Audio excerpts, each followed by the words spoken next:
Զգույշ կացեք, որ ձեր ողորմությունը մարդկանց առաջին չանեք նրանցից տեսնվելու համար, եթե ոչ, վարձք չունեք ձեր հորիցն, որ երկնքումն է։ Արդ երբ որ ողորմություն անես, փող մի հնչեցնիր քո առաջին, ինչպես կեղծավորներն են անում ժողովարանների մեջ և փողոցների մեջ, որ փառավորվեն մարդկանցից։ Ճշմարիտն ասում եմ ձեզ, նրանք իրանց վարձքն առած են։ Բայց դու երբ որ ողորմություն անես, թող չիմանա քո ձախ ձեռքը, թե ինչ է գործում քո աջը,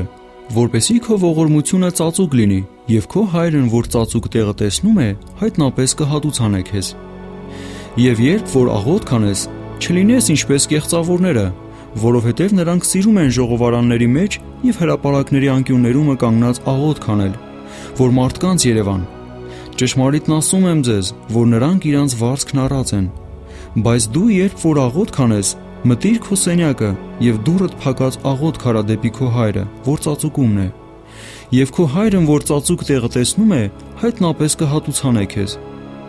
Եվ աղոթք անելիս շատախոս մի լինեք ինչպես հեթանոսները, որովհետև նրանք կարծում են, թե իրանց շատ խոսելու համար կլսվեն։ Արդ նրանց մի նմանեք,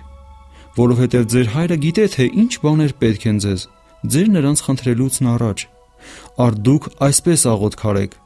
«Մեր Հայր, որ երկնքումն ես, սուրբ լինի քո անունը, գա քո արքայությունը, լինի քո կամքը, ինչպես երկնքումն այնպես էլ երկրի վրա։ Մեր ամեն օրվա հացը տուր մեզ այսօր, և թող մեզ մեր պարտքերը, ինչպես մենք էլ թողում ենք մեր պարտականներին, և մի տանիր մեզ փորձության մեջ, այլ ազատիր մեզ չարիցը, որովհետև քոնն է թագավորությունը և զորությունը և փառքը հավիտյանս ամեն»։